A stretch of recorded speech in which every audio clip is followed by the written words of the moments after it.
Bienvenidos a Las 18, hablando de lo bueno y lo malo de Canadá. Con ustedes, Claudia Palacio y Ricardo Rivera. No te oigo. No me oyes. Ahora sí. Ya Ahora va. Estaba teniendo problemas conectándome desde la otra cuenta. Bueno, no importa. Aquí les estaba yo dando una introducción de lo que se trata este capítulo de hoy, Ricardo, Sí. de estos chicos de la India que llegaron 2017, 2018, 2019, se enfrentaron con que recibieron la llamada de su agente educativo diciéndole, mira, no te presentes a estudiar al college que seleccionaste porque se llenaron los cupos, porque el semestre se pospuso, pero entonces vas a entrar a este otro. Y entraron a otro, el que les ofreció la gente o el que seleccionaron ellos, se graduaron, aplicaron a permisos de trabajo de posgraduados, cumplieron tiempos para residencia permanente, hicieron aplicaciones. ¿Y qué recibimos? Una noticia de CBSA diciéndonos, Correcto. venga, ríndanos cuentas, que entramos en proceso de remoción de Canadá. Ahora sí, ya con esta introducción, Ricardo, ¿cómo estás? Muy bien, gracias. ¿Tú cómo vas? Bien, aquí preocupada porque no entrabas y me habías dejado sola, pero bueno, ya lo solucionamos. Jamás. Sí, no me puedo conectar desde mi cuenta, pero está bien. No sé por qué, me tocó reiniciar el teléfono, pero en fin, estoy conectado desde las 18. Estamos perfecto, de todas Así es. maneras, y aquí les contamos de qué se trata todo esto. Correcto. Porque aunque el tema parezca lejano, Ricardo, aunque parezca extraño, yo creo que lo tenemos más cerca de lo que creemos. Bastante. Porque sí, no es que nosotros falsifiquemos las cartas de aceptación, No. pero los latinoamericanos, si pudiéramos llamarlo de alguna forma, yo diría que somos muy folclóricos en el manejo de algunas cosas que para Canadá son tremendamente graves. O importantes, que nosotros pensamos que no lo son. Que no lo son. ¿Qué ocurrió con todos estos chicos? Digamos que ellos argumentan que no tenían ni idea de que sus cartas eran fraudulentas. Correcto. Y justamente de pronto por eso, y porque son un grupo tan grande, va a ocurrir lo que nadie esperaba, y era que Inmigración tuviera un poquito de compasión, que fue lo que nos dijo Pero mire, el ministro Fraser la semana pasada. Pero ese es otro tema que tenemos que tocar aquí, porque una cosa es sí. cuando nos venimos en masa y otra cosa es cuando soy yo solo. No, y que sobre todo ahí hay un punto que hay que manejar muy bien, que es cómo dieron la noticia, cómo la están presentando y la realidad de todo el asunto. Bueno, Ricardo, cuéntame tú, la realidad que tú has oído por tu lado y la comparamos con la realidad que yo he oído por Vale. el lado mío, a ver cómo va esto. Vale, bueno, te alcancé a escuchar en la introducción, 700 estudiantes provenientes de la India, fueron estudiantes que en algún momento recibieron una carta de aceptación a su institución y las cartas falsas, es decir, las cartas jamás fueron emitidas por la institución. Este no es un fenómeno muy común en Latinoamérica, las instituciones públicas se cuidan bastante en esto y desde hace ya yo creo que unos 3, 4 años atrás empezaron a implementar nuevos sistemas que permiten que una carta, es muy difícil que puedan llegar a falsificar una carta. En mis años de experiencia en esto, solo he visto una y ocurrió en Brasil, con un estudiante de Brasil. Pero bueno, al punto que lleva esto, importante siempre revisar las cartas, ¿no? Esa es la realidad que yo tengo en este momento de lo que sucedió, muy alineada con la tuya. Sí, y pues mira, yo lo que saco de todo esto, Ricardo, es que las consecuencias de esto son serias. Analicemos el proceso de estos chicos. Va. Ellos se meten en este rollo, o sea, buscan cómo llegar a Canadá, lo hacen de buena fe, entrar a un college, a una universidad, que es lo que hacen 805,000 personas el año pasado.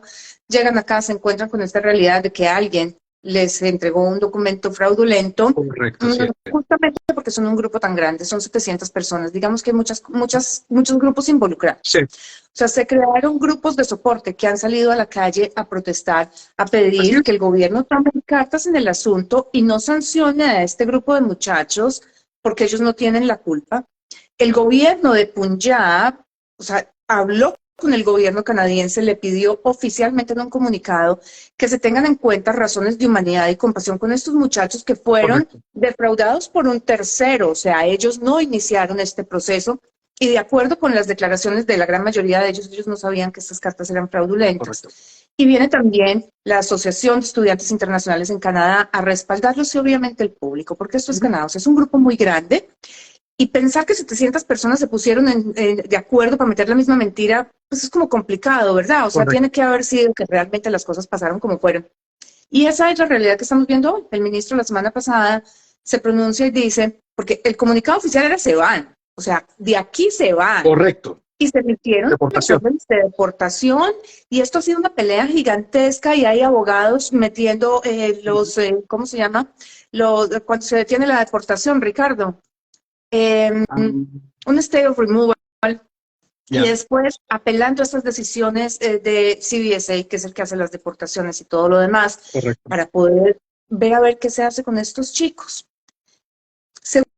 Seguramente, en este caso, vamos a tener que el gobierno, con lo que dijo el ministro Fraser la semana pasada, va a evaluar caso por caso y va a decir, listo, Pedro, Tomás y Roberto no tenían nada que ver, pero de pronto Juan, Sebastián y Adolfo tuvieron. Sí, claro. Entonces estos se quedan, estos se van, sí. Y empezaremos con procesos de los que sí se van a meter humanidad y compasión, seguramente, que son procesos tremendamente largos, correcto, discutiendo que ellos trataron de remediar la situación, que ya están asentados aquí, que algunos de ellos ya están casados, que tienen familias y todas las arandelas que queramos. Pero entonces, ¿en qué se convierte esto, Ricardo? ¿Y qué es lo que estoy viendo yo acá? Yo creo que muchas veces me han oído a mí diciendo que uno en inmigración puede ganar casi cualquier cosa. La cuestión es en cuánto tiempo y con cuántos miles de dólares y a qué nivel de estrés. Correcto. Que si lo vemos así, estos chicos llegaron a hacer un programa que era 2 años de estudio, 1 año de trabajo. Pero ahí es el punto que te iba a preguntar, hasta donde yo tengo entendido, ni siquiera, o sea, iban a empezar sus clases ahorita y fue cuando se dieron cuenta que las cartas estaban falsas porque llegaron las instituciones y les dijeron, esta carta no fue emitida por nosotros. No, Ricardo, el primer caso, el que disparó todo, fue una aplicación de residencia permanente bajo el Canadian Experience Class, graduado ya del programa de otro college, porque llegó, le dijeron su cupo ya no está vigente, ya se va para el otro. Ya. Este chico, él solito consiguió otro college, un college público, estudió 2 años, se graduó, cumplió con los requisitos para el Canadian Experience Class, mandó aplicación y fue esa aplicación de residencia la que hizo el trigger, la que disparó la investigación. Va, perfecto. Sí, no esto lleva mucho tiempo aquí.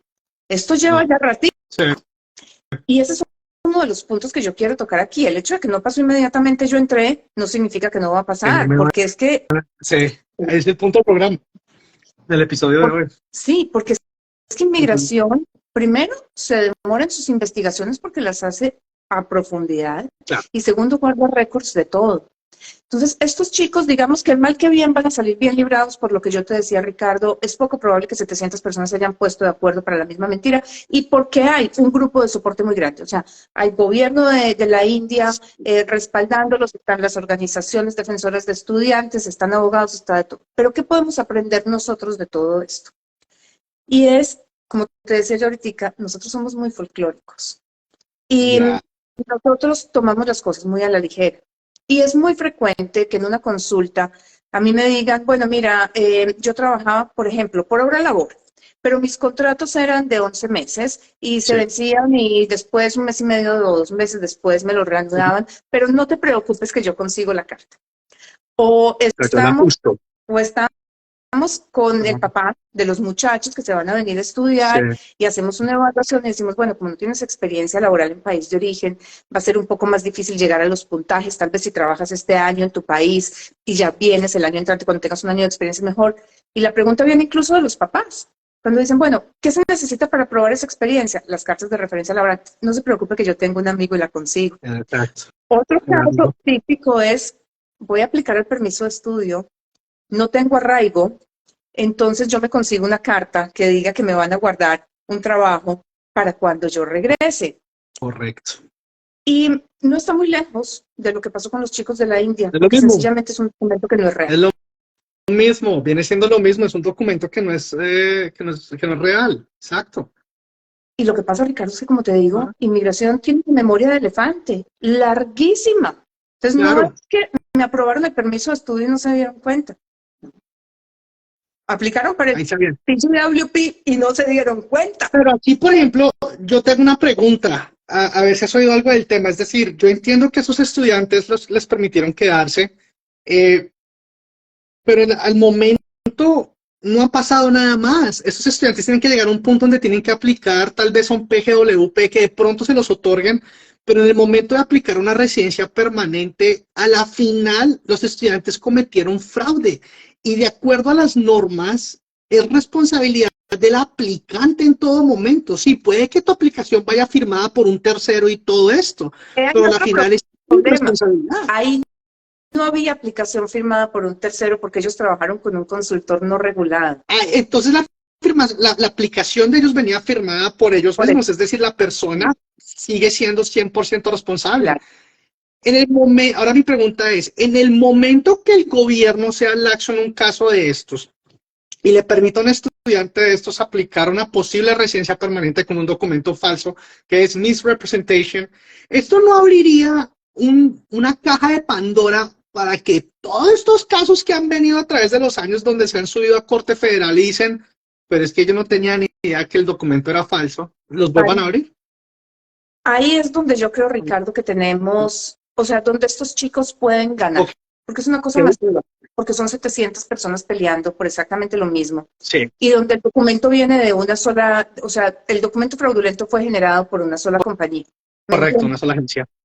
Pero cuando estamos trabajando nosotros como individuos, yo, Claudia Palacio, puedo hacer una aplicación de estudio y decido pedirle a un amigo que me dé una carta de que me iba a dar un trabajo cuando yo regresara. Ya no tengo cómo decir que es que a mí la compañía me mintió dándome esa carta. ¿Me entiendes? Entonces es distinto cuando tenemos este grupo de estudiantes que fueron defraudados por un tercero.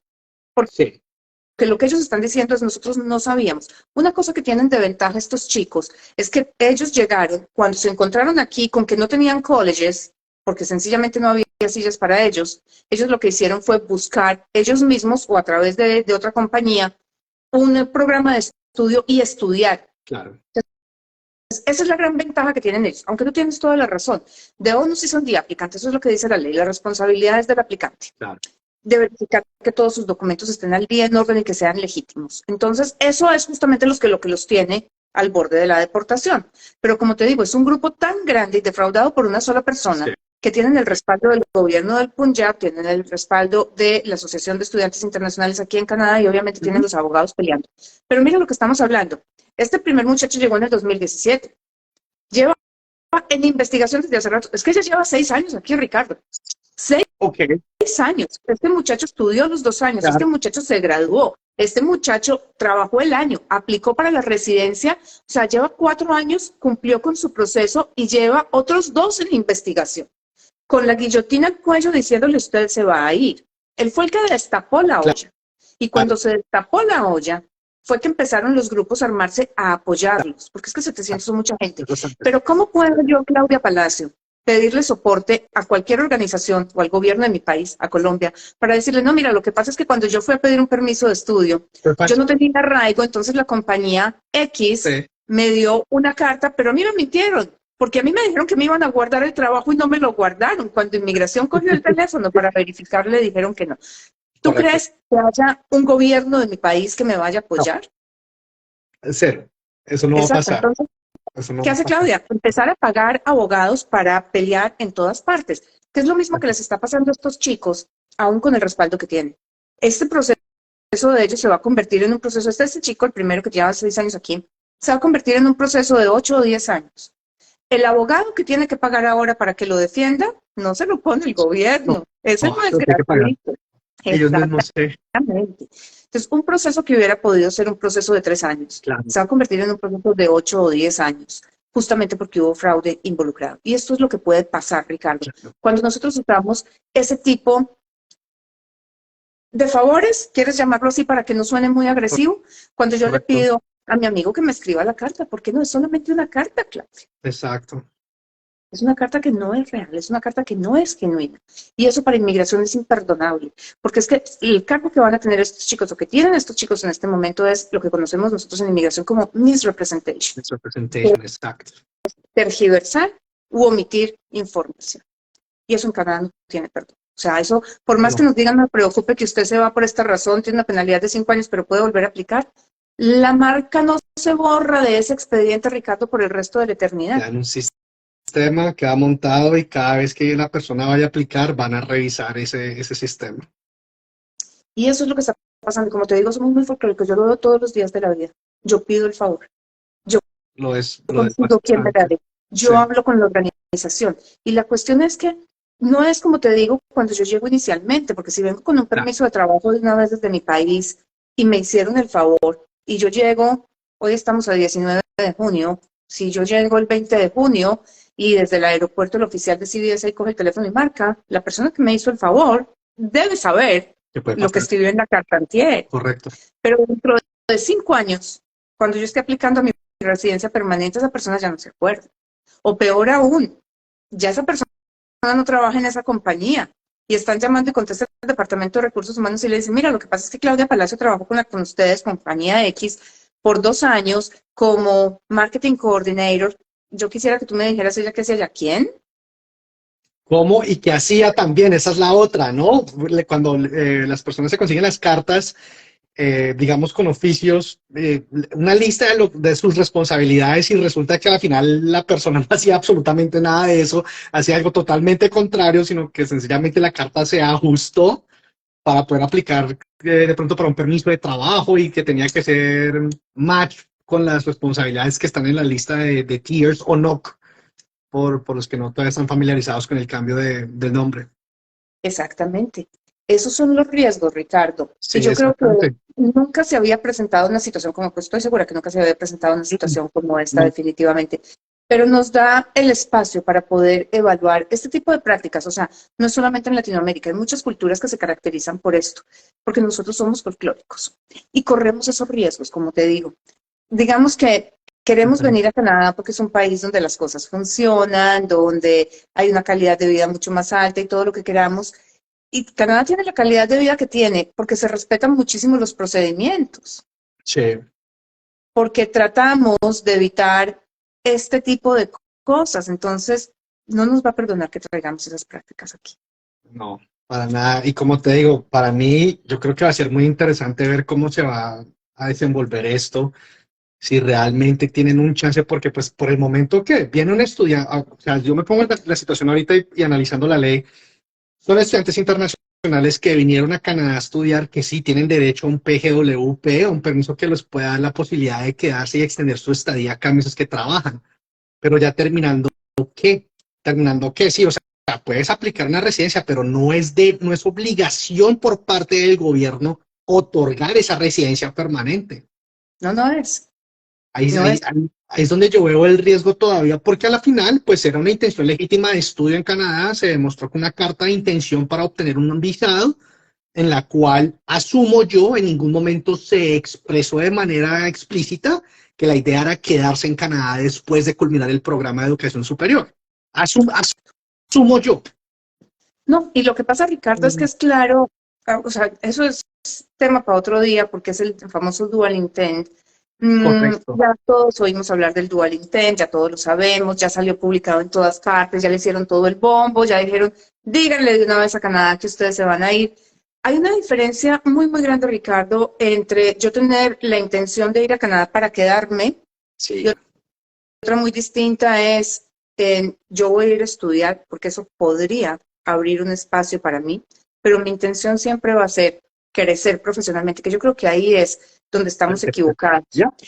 Cuando un dual intent existe cuando yo digo, yo me quiero ir a Canadá a estudiar Business Analytics, porque yo estoy trabajando en el área de compras, porque requiero el análisis de datos para poder hacer presupuestos acertados, las condiciones de venta, o sea, manejar, para los que manejan retail, saben que hacer estos cálculos de cuánto hay que ordenar para que entre, salga, dónde se ponen en el almacén, cuándo tienen que llegar, cuándo hay que poner la orden para que alcance a llegar a tiempo. Eso es complicadísimo, eso requiere un análisis de datos bastante particular. Sí. Entonces, yo trabajo por retail y yo le digo a Canadá, mira, yo me quiero ir a aprender análisis de datos porque sencillamente trabajo escoge el almacén que tú quieras en América Latina, con la cadena, yo soy, no sé, el retail manager o el store manager de esta compañía. En este punto de venta yo quiero crecer acá, que es regional, tiene todo el sentido y si se me presenta la posibilidad yo me quedo. Eso es un dual intent lógico, pero cuando yo le digo Inmigración Canadá, imagínate que yo soy gerente de punto de venta y me quiero ir a estudiar cybersecurity, porque yo pienso que tal vez voy a regresar a mi país a trabajar en cybersecurity, pero si se me presenta la posibilidad de quedarme en Canadá, pues yo me quedo. A ver, no tiene como mucha No, lógica no, ese dual intent. Hay muy dual intent, porque es no hay que nada. no estoy metida en el campo laboral. Correcto. Por eso, tan importante me parece a mí, Ricardo, que cuando seleccionamos esos programas de estudio, miremos muy bien esa parte también, como te digo, será tema para otro programa. Porque veo con muchísima frecuencia en la oficina gente que me dice, me negaron el permiso de estudio. ¿Por qué te lo negaron? No, pues por intención, pero no entiendo por qué. Yo estudié Business Administration y me registré para un programa de 2 años de business para actualizarme en la carrera. Un programa de 2 años técnico en business. O sea, yo no he oído el primer médico que diga, no, es que yo me voy a ir a estudiar para médico para refrescarme con mis conocimientos de anatomía. No Por tiene favor, sentido se hace alguno. una especialización. Pero, ¿De acuerdo? y aquí yo hago un paréntesis y te pregunto algo, pero digamos, por ejemplo, una persona, tomemos el mismo caso, business, ¿ok?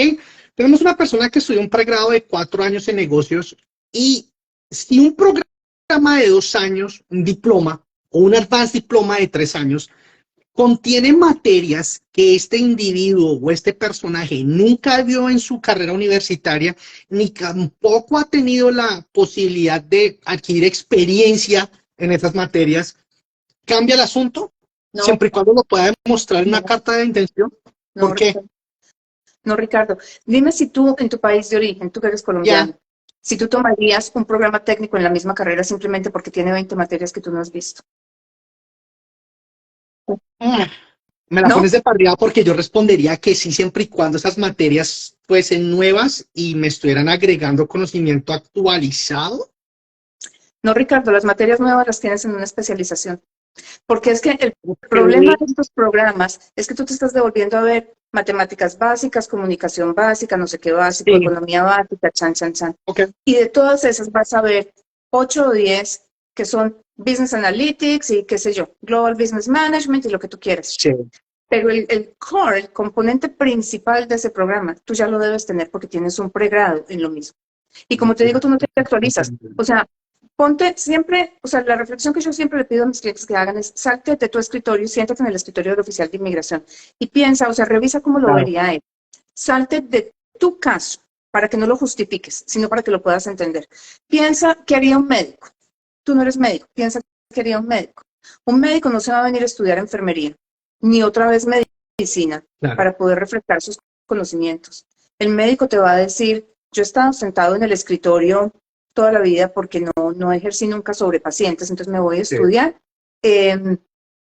¿cómo se llama? Health Management, porque no voy a practicar en pacientes. Y eso ya es una gerencia. O te va a decir, ¿sabes qué? Yo me voy a ir a hacer una especialización en epidemiología, que es estadísticas. O te va a decir, ¿sabes qué? Yo me voy a ir a hacer un fellowship en cardiología porque me voy a especializar. Pero nunca te va a decir, lo que pasa es que yo llevo 10 años como médico general, entonces voy a ir a Canadá a estudiar medicina para poder ser cardiólogo. No, no tiene sentido. No tiene sentido. Pero aquí nos estamos saliendo del tema. Volvamos a lo que es el fraude y volvamos a las consecuencias que esto tiene y qué está pasando ahora con todo esto. Como te decía ahora, Ricardo, a mí lo que más me preocupa es que inmigración no se le olvida nada. Tiene unas bases de datos increíbles, supremamente bien manejadas, donde no se pierde nada, además todo está allí, y donde ellos pueden llegar en cualquier momento a devolverse, a mirar qué pasó anteriormente, qué fue lo que pasó con estos chicos. Y por eso quería, o sea, es que suena muy grosero decir que cometemos fraude muy fácil. Lo que pasa es que nosotros vivimos en ese ambiente ya hoy en día, Sí. ni siquiera o sea, asumimos que eso es fraude. No, venga, Sencillamente, me arriesgo yo y yo pongo el comentario. Nosotros en Latinoamérica estamos acostumbrados a ajustar las cosas como se nos dé la gana, porque en nuestros países funciona, porque es la manera como las cosas, nos malacostumbramos a que las cosas funcionen a base de mentiras, básicamente. Entonces, cuando nos enfrentamos a un proceso en un país como Canadá y venimos con la idea de que ese tipo de comportamiento nos van a funcionar acá, la respuesta es no, no va a funcionar. Es así de simple. no. Las cosas son a otro precio y son totalmente diferentes. Ya. Ahora, Ricardo, voy a retomar un punto que tú tocaste Dale, ahora, va. y es el del representante legal. Sí, Tú lo dijiste muy bien, the onus is on the applicant. O sea, la responsabilidad es del aplicante de confirmar que toda ujú, su información, o sea, es verídica. ya, Si estas personas hubieran venido haciendo sus aplicaciones a través de un representante legal, ese representante legal hubiera tenido que firmar. Hubiera sido el representante legal el que hubiera terminado en problemas, no los estudiantes. y le hubiera costado esta vida y la otra al representante legal. Esta vida y la otra, claro. Ya, Porque es que, si bien es cierto que, digamos, yo como consultora de inmigración no tengo cómo localizar a Moja College para que me diga si esa carta es legal o no, yo sí me tengo que dar cuenta como consultora de inmigración cuando 5, 6, 7, 10 de mis clientes me llaman y me dicen, Claudia, llegué a Canadá y los cupos están cerrados, ¿ahora qué hago?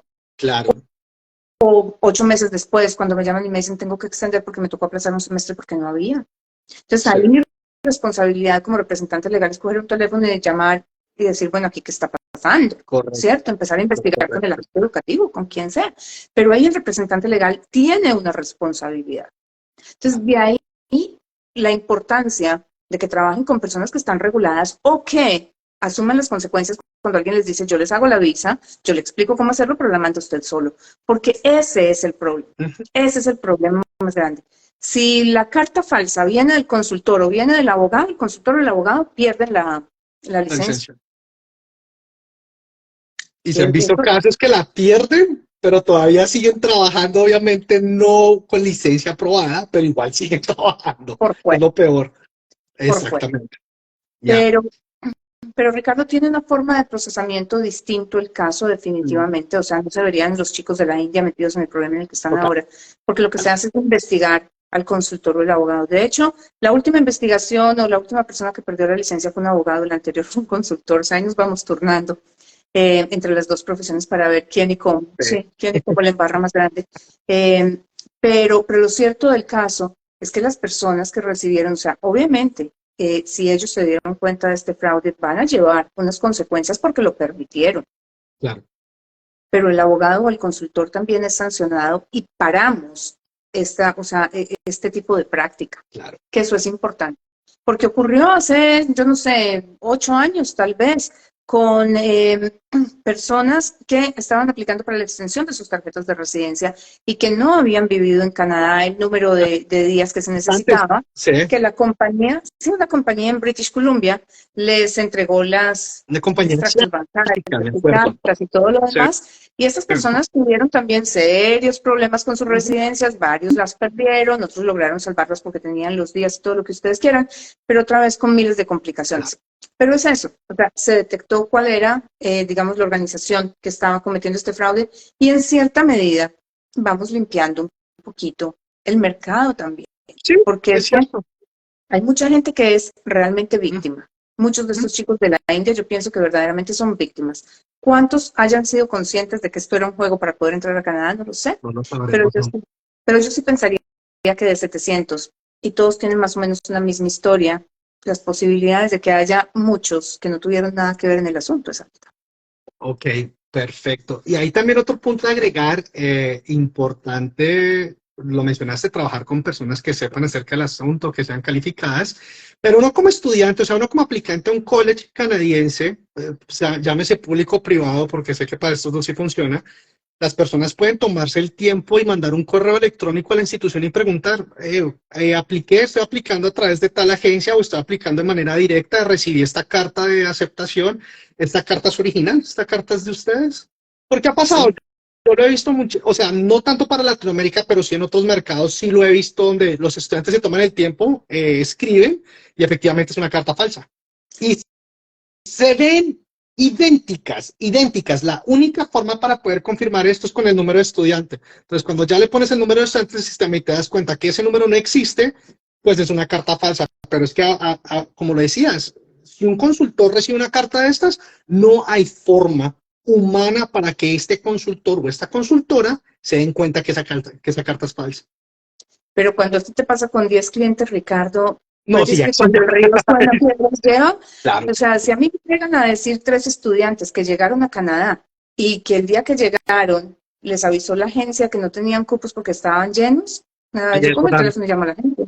Claro, hay algo Y me raro. toca decirle a mi cliente, tenemos que reportar esto, o sea, ya es decisión del cliente porque yo no los puedo reportar. O sea, todo lo que los clientes hablen conmigo es absolutamente confidencial, pero hay que decirle al cliente que el que termina pagando los platos rotos eres tú. Entonces es hora de reportar lo que pasó. Y bueno, y poniéndonos en la situación de estos estudiantes, si de pronto alguna persona que, pues, a Dios no quiera el día de mañana les pueda llegar a suceder una situación igual, esperarse hasta el último minuto también fue un error grandísimo, o sea, esperarse hasta ahorita porque, a ver, te pregunto, un estudiante que está trabajando, o sea, uno de estos personas, estos 700 estudiantes, ¿ahorita puede trabajar o no puede trabajar? Ellos tienen ahora sus permisos de trabajo. Ok, bueno, pues por ese lado como que es como una medio salvación, eso es que todo el problema se, Lo que pasa es que se es un soluciona. limbo, Ricardo, es un limbo. Claro, Es un limbo. Lo que está ofreciendo el gobierno en este momento es darles TRPs, que es un Temporary Resident Permit. No es sí, un Temporary Resident, es completamente distinto para los que nos están ya, viendo. Pero es un documento que se le da, es un estatus que se le confiere a personas que son inadmisibles a Canadá por razones médicas o de criminalidad, para que claro. tengan una idea de qué tan complicada es la situación. O sea, es lo que se les va a ofrecer a ellos, un TRP. Con condiciones, veremos de cuánto. Mm, Pero vuelve y juega. ¿Cuántos miles de dólares le está costando esto a cada uno de ellos? Estas familias, muchas vendieron sus tierras o las hipotecaron ya. para poder mandar a sus hijos acá y ahora se llevan la sorpresa de que van a ser regresados.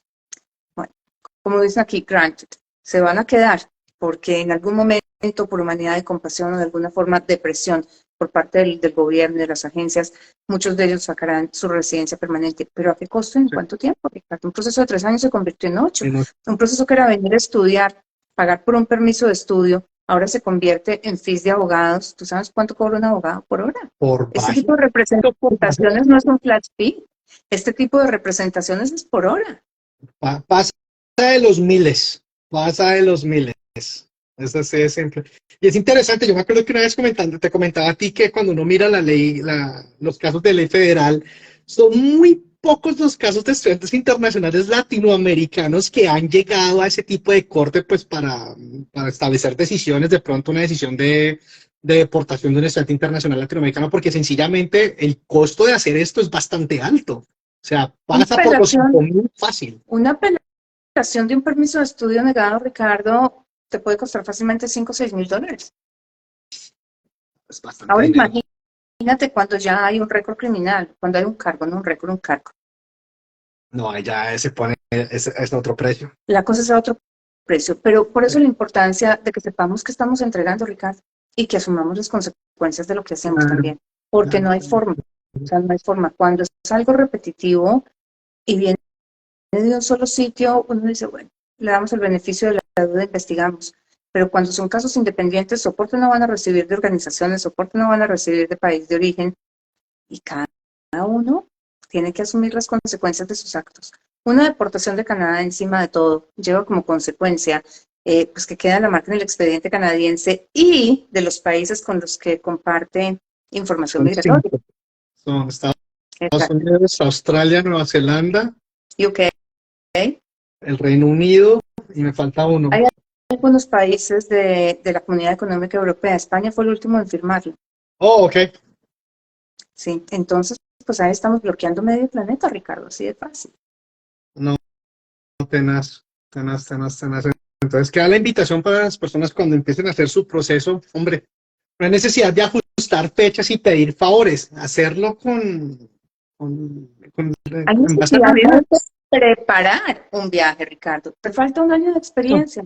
Pues movemos la avenida para dentro de un año, movemos la estrategia. Ya no va a dar Canadian Experience Class, buscamos la nominación. Exactamente. Mira, las funciones que hacía no todas encajaban dentro de un no calificado. Muchas eran de un no calificado, o sea que corro el riesgo de ser un no calificado. Correcto. Bueno, digámosle a la compañía que yo quiero asumir más responsabilidades. De pronto no me ascienden el cargo, pero sí me cambian mis funciones y eso vale. Y cuando cumpla un año con las nuevas funciones, tengo mi año de experiencia. O sea, no se trata de cuadrar cosas a la brava, sino de ajustar estrategias. Porque tarde o temprano, siempre sale a la luz. En algún momento del proceso, esto no concuerda con esto. Es que se revienta, Ricardo. Se revienta porque los históricos están ahí. Porque es que inmigración mande cartas diciendo, no me cuadra esta historia con esta, es más frecuente de lo que uno se imagina. De hecho, la semana pasada estábamos revisando con otro consultor de inmigración que me llamó y me dijo, necesito que me des la mano en esto. Un error, o sea, y fue un error, porque además es bien particular. Es un error involuntario, muy cándido, pero donde el oficial de inmigración dice es que no me cuadran sus dos historias. Y es porque hubo un error en traducción. El traductor, o sea, la narrativa de ellos, porque era un proceso de patrocinio familiar, la narrativa de ellos decía, nosotros nos fuimos a vivir a la misma casa. Esta casa es una finquita en un pueblo y tiene la casa y la casa del agregado de la finca. Entonces, la narrativa era, nos fuimos a vivir a la misma casa. El traductor tradujo at same home, o sea, home ya implica más como una relación de familia. Perfecto, sí. Niegan la aplicación porque no la escribieron la primera vez, se manda una segunda aplicación y entonces para poder explicar, ellos dijeron, es que yo me fui a vivir a la casa 1 y él se fue a vivir a la casa 2 y entonces el oficial de inmigración devuelve un fairness letter que está listo para negar diciendo, aquí tengo 3 versiones. Es un home, es una house, or are there 2 properties in the same place, or house 1 and 2. No cuadra.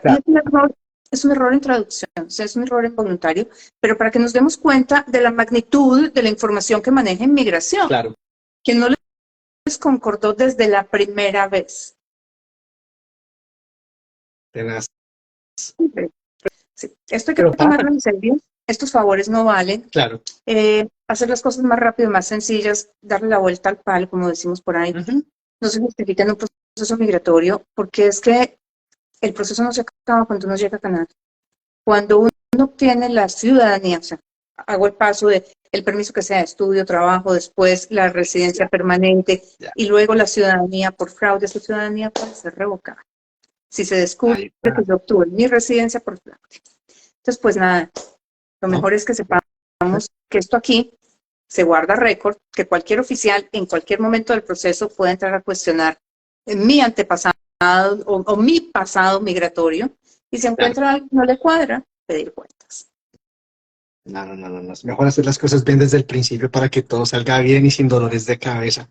Clau, muchas gracias. A ti, Ricardo, me encanta volver a verte, ya llevamos desconectado muchos días. Yo sé. Sí, bastantes.